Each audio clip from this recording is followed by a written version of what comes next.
અકબર બિરબલની વાર્તા ફળોનો રાજા। શહેનશાહ અકબરે એક દિવસ બધા દરબારીઓ માટે ભોજન રાખ્યું।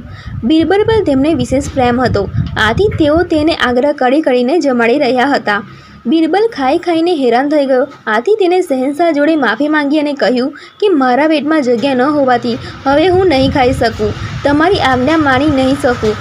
એટલામાં જ એક સેવક કેરી કાપીને લાવ્યો। બિરબલનું મન કેરી જોઈને લલચાયું। બિરબલે પોતાનો હાથ લંબાવીને કેરીની થોડી ચીડીઓ પેટમાં ઉતારી લીધી।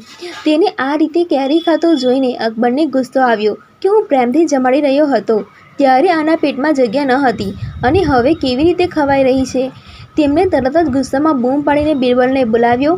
બિરબલ સમજી ગયો એમના ક્રોધનું કારણ। તે અકબરની સામે જઈને ઊભો રહ્યો અને હાથ જોડીને બોલ્યો, જ્યારે રસ્તા પર ખૂબ ભીડ હોય છે અને ચાલવા માટે એક પગ મૂકવા જેટલી પણ જગ્યા નથી હોતી, ત્યારે જો તમારી સવારી નીકળે તો તેવી પરિસ્થિતિમાં પણ બધાએ પોતાને મેળે જગ્યા બનાવીને રસ્તો તેમને આપવો પડે છે।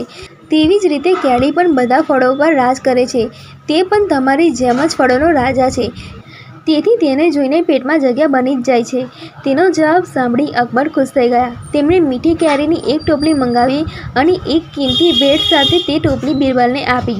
બિરબલ આ મીઠી ભેટ મેળવીને ઘણો ખુશ થઈ ગયો હતો।